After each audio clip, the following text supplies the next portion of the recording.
Hello and welcome to Tips for Buying and Selling on Facebook Marketplace. The goal of this video is to inform you how you can pay less when buying on Facebook Marketplace or make a greater profit when selling your items. I will also discuss how to identify scams or shady practices that many people do to try and exploit you for your hard-earned money. My main understanding of third-party transaction sites like Facebook Marketplace comes from buying and selling large-scale items like cars, boats, etc., and smaller-scale items like sporting equipment, power tools, and furniture, to name a few things. To start off, I'd like to talk about safety when doing online sales. There are two types of potential threats to watch out for: physical harm and financial exploitation. First and most important is remaining safe when meeting with people that you don't know as often as you must do when doing private sales. You can assume that the person's only intention is to sell you their property, but that may not be the case. There are a few rules to stick by. 1. Going with someone else is always better than going by yourself. Safety in numbers is important when meeting someone you don't know, especially if you're going to their house to pick up the item. 2. Tell the address that you are meeting at to buy or sell the item to someone who's not going with you. You can also share your phone's location as well so they can take appropriate action if you don't call them within a reasonable length of time that you set with them before going to complete the purchase. 3. Whether you're buying or selling, be mindful of the tone and the flow of the conversation. One big advantage, and I'll talk more about it later, is being able to read others' tone of voice and get a feel for their intentions when doing a private sale. You can watch for indicators that the person might be either trying to get you a loan, seemingly being aggressive when they're talking to you, or sending red flags in the way that they talk to you. 4. From the selling perspective, if you're worried about a buyer's intentions, you don't have to meet at your house. You can set the meetup spot to be a local grocery store, a public park that you're familiar with, or even someplace down the road from your house that's public. The second part of safety is avoiding financial exploitation by identifying scams. It's important to know how to identify a scam before it's too late. Money scams typically start with conversations that may seem normal, but will end with them asking for money or personal information in an unconventional way. The first big rule of private party sales, whether you're selling or buying, is don't accept or give checks because it takes days, if not weeks, for checks to be validated, and by that time, the transaction has already happened. Let's talk about scams when you're selling the item. When you are a seller, a common scam involves the buyer giving you a check for more than you listed your item for, and then asking for the remainder back in the mail as if they just sent too much. If you cooperate with them, the check they send you will bounce in a few weeks' time and they will have gotten real money from you. These people often have excuses like they are in another country or have just gone into the military. Another seller's scam is asking you to ship your item and they will mail you a check. To simplify, what you should be watchful of is if somebody won't meet you in person, it could be a scam. Here are some tips to spot scams when you're the one buying. When you're the one buying, be watchful for listings that have blurry photos or only one image of the product, and the photos look like they are taken in a white room or a warehouse. These first three address the seller's intent to showcase their item. If there is bad photos or only one photo, they aren't truly trying to get the most interest and money in their product, which is what a real person would do if they were selling. With the white room example, this often shows up when someone has just copied a photo online of a vehicle. Most regular people don't own white room camera studios or warehouses of cars. Be watchful for listings in all capital letters in the description or the main title. Real people post listings like this too, so it's less of proof if it's a scam and more of an indicator to look deeper for other red flags. Be watchful if the deal seems too good. For instance, if a vehicle that's worth $15,000 is being sold for $5,000, it's probably a scam. Along those lines, dealerships will often post a vehicle for the price of a down payment, which can be really frustrating when you see something nice for $3,000, when what they say in the description is it's worth $20,000, and if you pay $3,000 up front, it's yours.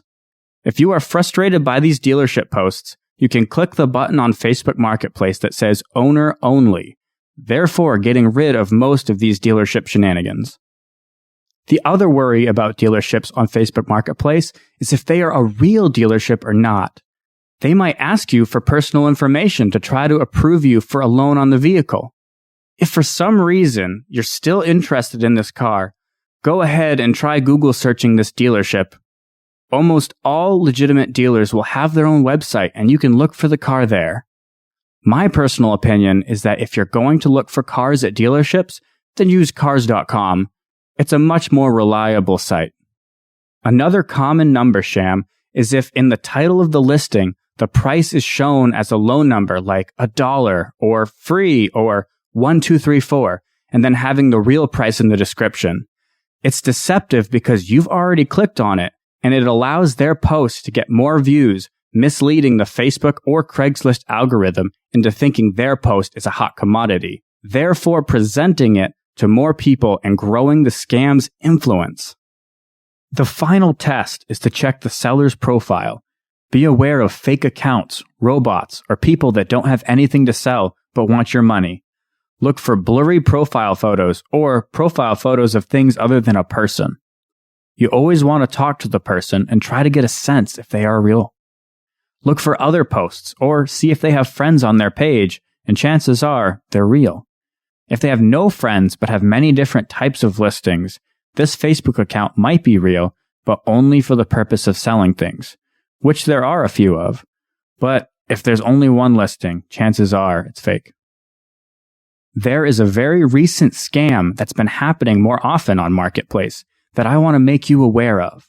Real people with real profiles have gotten hacked, and the hackers have posted Marketplace ads. I noticed one of these and reached out to confirm.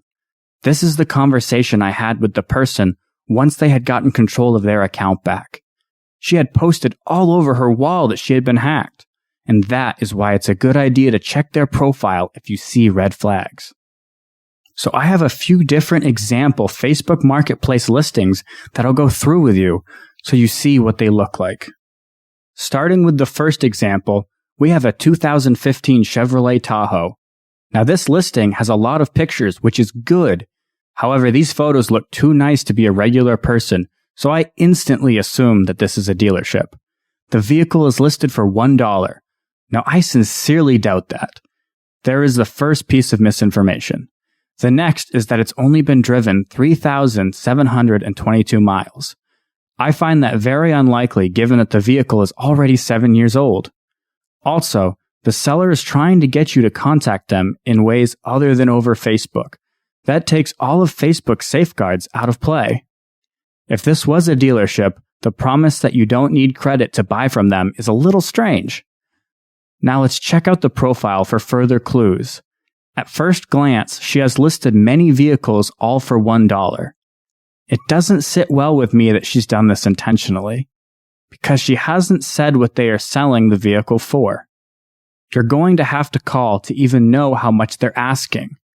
She has many Facebook friends, which is a good sign that she is real. However, it looks like she uses her page primarily for promoting car sales. In summary, she is most likely a real person, but you probably won't get a good deal on those vehicles. I personally wouldn't proceed further since I'm not looking to deal with a dealership on a third-party site.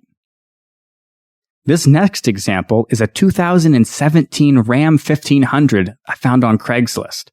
There are many photos of the truck, and the first photo has a logo on it that would make you think that this was a dealer selling. However, a few things stuck out to me. One is that the price of the truck is $26,309. Now that's too specific for a dealership. They wouldn't advertise to the dollar. They tend to round their numbers since it's more appealing to buyers. That says to me that someone is taking the time to make it seem more authentic with details. The next thing I notice are the phone numbers. Please don't try to call these numbers as you can become scammed. But if you look, the phone number on the logo of the dealership is different from the phone number in the contact info. In fact, if you Google the dealership, the number in the photo is correct, but the one in the contact info is not. That's a big red flag to me. Perhaps the biggest red flag is the website they put in their description. They claim that it is how to apply and get pre-approved, but that link seems fishy to begin with. It should be a link that has the dealership name in it, not some random words and letters. Also, there shouldn't be a website here at all. Nobody would put that in the description. The sense of ease that you could just click that link to get pre-approved is enticing, but it's not real. So, by investigating the listing itself and the person's profile, we can get a better understanding if it's a scam. Not all the indicators I discussed mean that the person is a scammer, but 2 or 3 of them together should be a good indication that they may be a scammer. If you think the listing might be a scam, you can ask 1 or 2 questions about the item for sale to see if they are indeed a real person or if they know much about what they're even selling. The other type of scams you might come across is when someone is misleading or lying about the condition of the item for sale. Now, most people feel guilty about straight up lying, so often they will hint to something being not up to the standard that you would expect, but not outright tell you so they can present it as a misunderstanding, and they feel less guilty inwardly and play ignorance if you call them out on it. One trick you can use to spot poor condition items is checking out the adjectives they use to describe the object. Typically, the more vague it is described, the more likely they are hiding something. For example, if someone says that their item is fine, that might mean it's less than good or it's only acceptable. Depending on the item, fine may not be good enough for what you're looking for. Say a listing says it could use a tune-up or it could use a little bit of work. That could be anything from a typical oil change to the motor runs rough, or the item is about to be completely useless. Other possible meanings are if someone says they just don't know if anything is wrong with it, they might have just bought it and some problems already started to show, so they immediately decided to sell it. I don't like to buy from someone unless they have had it for a while, because they might be trying to flip it for more money than they bought it, which means that you aren't getting as good of a deal, or just simply because something was wrong with it. Another few ones are been sitting for a while, which could mean that it didn't run or a problem was getting worse, so they stopped running it and decided to sell it. Most people are intuitive about their property, and they can get a feeling when it might break. If they say, it's a great project, or it's almost completed with some work left to do yourself, may mean it's entirely taken apart and they can't figure out what the problem with it is. If you buy what they are selling, you may spend countless hours trying to correct their mistakes, if you can even fix it at all. Always ask for more details when you see the item could use some TLC, as it could be anything from cosmetic damage to more severe damage, and it all depends on how the seller wants to pitch the item to you. Always ask yourself what is the best and worst case scenario for what it could indicate if some wording strikes you as odd. If you are buying or selling things with titles such as vehicles, be wary of rebuilt or salvage titles. Salvage title vehicles are one that have been in a major accident or incident, and the insurance companies have said that the damage is so extensive it's not worth fixing and is impossible to pass inspection. They are often heavily discounted because of this extensive damage, but when you purchase it to fix, there's no telling if there's further damage than what has caused the insurance and mechanic to grant it the salvage title. The other type is rebuilt title, which is a vehicle that used to have a salvage title. You can get a better price on them, but you have no idea how much residual damage there could still be, and you don't know how well it was repaired. If you know what you're doing and are knowledgeable about these vehicles, you can get a good deal, but 95% of people, myself included, aren't knowledgeable enough to take that gamble and know it won't bite us in the butt. I have 3 more examples of these listings and conversations around finding good and bad deals. The first example is of a bike rack that you would put on the back of your car. Looking at the description, it doesn't say much, but it does say, well used. That's one of those phrases that sounds vague. Some people would say this rack is well used after 3 years. Some would say it's well used after 20 years. So it's important to ask the seller for more information about the item's age and to see where the use has affected it. The next example is a listing for used tires and rims. Marketplace can be a great help in saving money, and these rims look expensive. The part of the description that bothers me here is that it says, tires are good for 5 to 6 months. There's a few questions that I want answered regarding these tires. 1. How does the owner know how long they will last? 2. Is that length of time and they are completely bald, or just wouldn't pass inspection? And 3. Why are they being sold in the first place? Or why does this person have no more use for them? They could have been worn too much so that they need new ones, which would mean that they'd be too worn for you to use. Or it could simply be that they sold the vehicle that these tires and rims belong to and have no more use for them. Here's the last example, an outdoor oven. Take a look at this and try for yourself to spot things in the listings that could be trouble or would cause you to ask more questions. So the things that stood out to me are the dents and dings, as well as the stem that broke. While the damages could be minor, it's very important to me to figure out where the damage is, if it affects performance, and how it got the damage. It could have been bumped into, or it could have fallen off the deck. If that's the case, internal components could be broken. The stem also bothers me because it sounds complex to repair.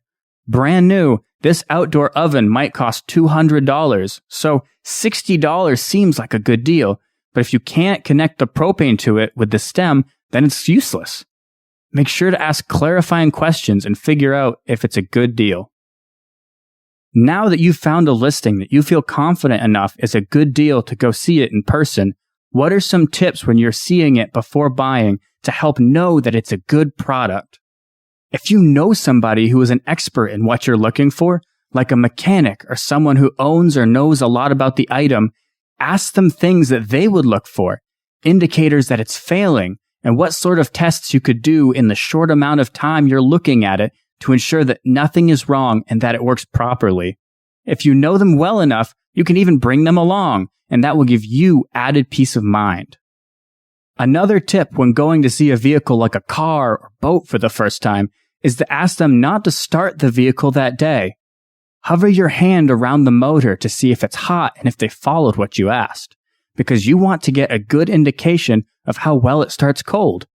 The seller might have taken 30 minutes just to get it started and warm it up so that when you come, it runs nice and well.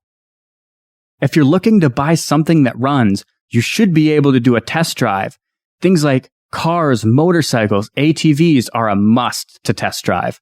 If the person doesn't want you to test drive it, they most likely are hiding something. If it's a boat or snowmobile, something that can only be run in certain places, seasons, or conditions, you can ask for video of it running recently, or just try to start the engine. You should always ask for some sort of proof that it works, if they claim that it does. Finally, the last bit of checks you want to do is documentation if the item needs to be registered, titled, or inspected.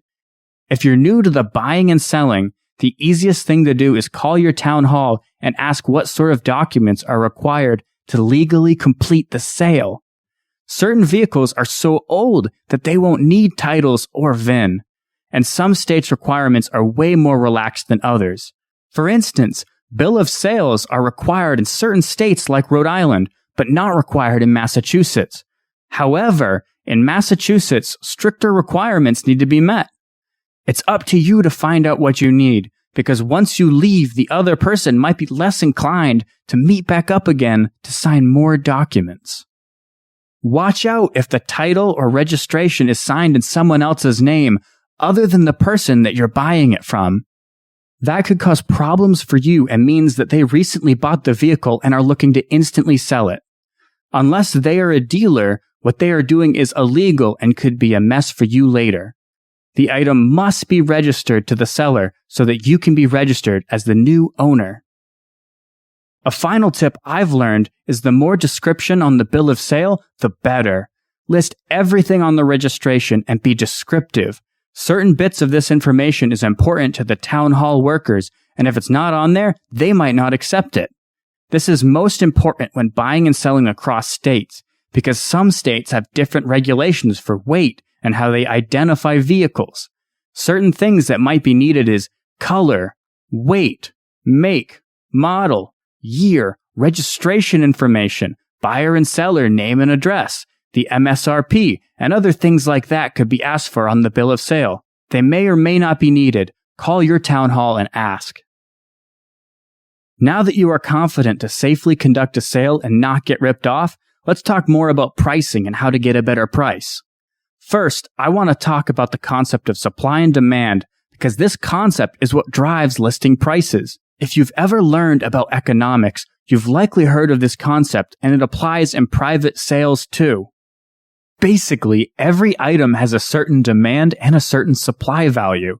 If an item is rare and desirable, the supply of the item is low, which means the demand for the item is higher than the supply, so you can charge more money.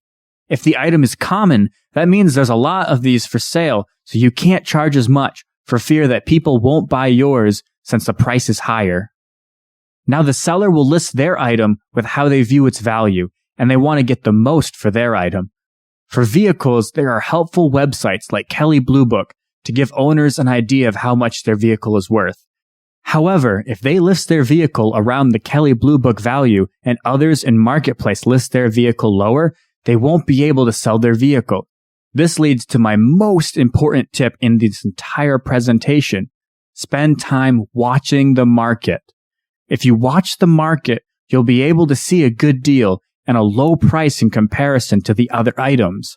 You'll gain confidence knowing what a true market value of that item is and can use that information to barter or even say, this isn't for me since it's so high priced.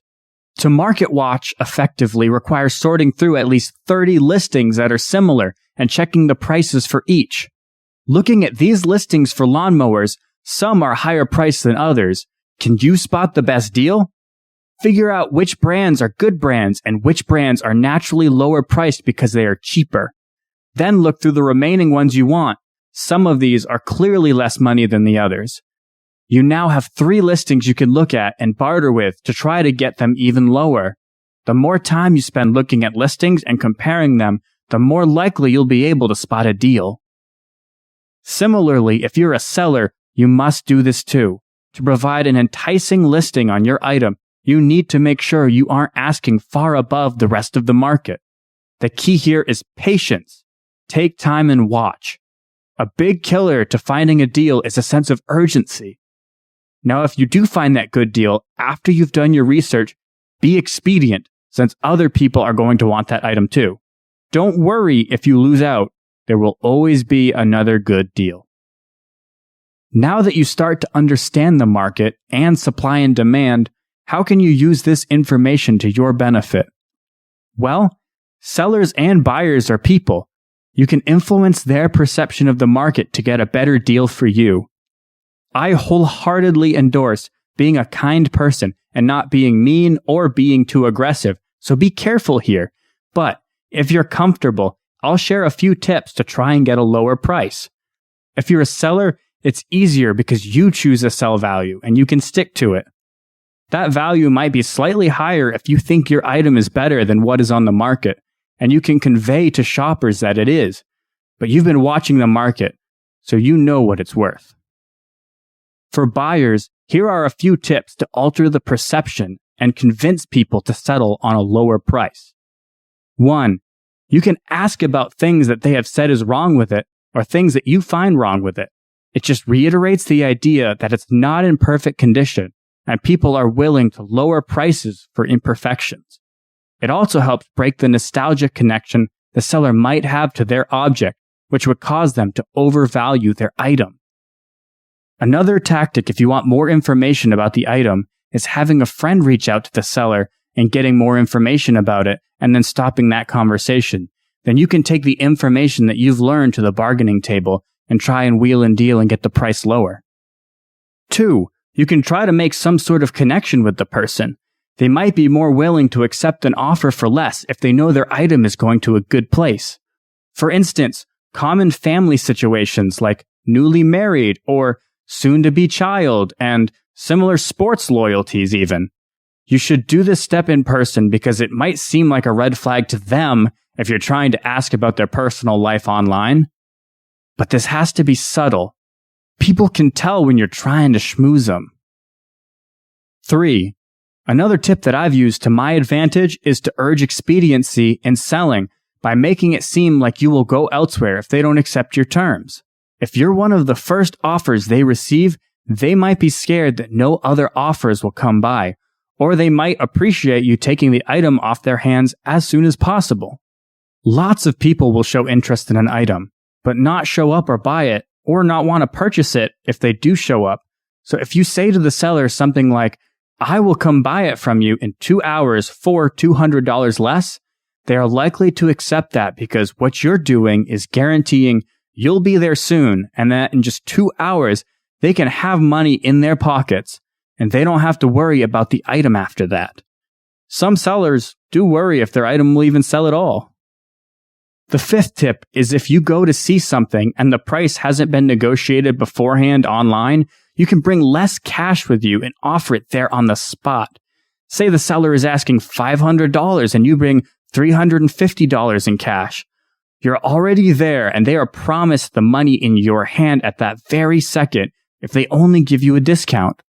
Lots of people are willing to settle in those situations. The final tip is you can make them wonder if they are offering a higher than market price. For instance, if you're looking at other listings, you can share that with the seller, and that will make them think that they're listing their item too high, and they can lower theirs and sell it to you. Obviously, when using any of these tricks, you don't want to anger the person or take bartering too far. Being kind is very important when living your life. Plus, if they get angered, they probably won't sell it to you. My final tips are around the search in general. If you don't pigeonhole yourself into one listing, you can send in offers to multiple listings that you like and choose the best deal out of what comes out of those conversations. It never hurts to just shoot out an offer that's lower than what they're asking. You make it clear to the seller roughly how much you're willing to pay, and then they can respond with roughly how much they are willing to go down to. Certain items are best bought in their off-season. For instance, if you want a good deal on a boat, buy when winter's approaching. You will catch the people that don't want to store their boats all winter, and they are much more likely to take off a few $1,000s of the price if you come take it before it starts snowing. And similarly, if you buy a snowmobile at the end of the winter when the snow starts to melt, you'll catch people that only wanted one more year out of snowmobiling before deciding to sell, and you can cash in on those lower prices. A lot of people want all-wheel drive vehicles leading up to winter, so if you're selling, you want to sell then, whereas if you're buying, wait until after winter if you can to get those lower prices. This trend continues for snowblowers after winter and motorcycles when winter is coming. Think about if there is a time when nobody wants to buy the item you want and you can get it at a great price. Here is another concept that will benefit you in coming up with a low offer that will be accepted. I call this the economics of scale. Basically, how much of a deal are people willing to give you? The premise of this concept is that the more value an item is worth, the less of a percentage deal you can find. For instance, if you find a chair that is worth $50, some people will be willing to give it to you for $20 or even free if it was convenient. In their mind, they're only missing out on $30 or $50, and that's not that much. When you get into the $500 range, people are more likely to give you a max discount of $150. In the $3,000 range, you might get an $800 discount. At $10,000, you might get a $1,500 discount. The point being, the more it's worth, the lower percent discount they are willing to give you, even though you would be saving more money. Before I ended, I wanted to share with you my opinion on the differences between private party sites like Facebook Marketplace, Craigslist, and eBay. I often differentiate the difference being that on eBay, you'll find less deals, but you can find more rare things. There's less scammers on eBay, and most things are shipped, so it's potentially more safe.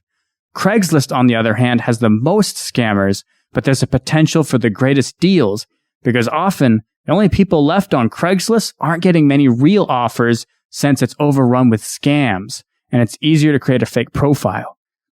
However, this is probably the highest danger site since you can't see who is selling the item until you're actually there in person to view it. Facebook Marketplace is my personal favorite. It has a good mix of bartering and finding good deals. It's easier to remain safe if you follow the right steps. Thank you for following along. Now go in search of your good deals, and I'll see you at the markets.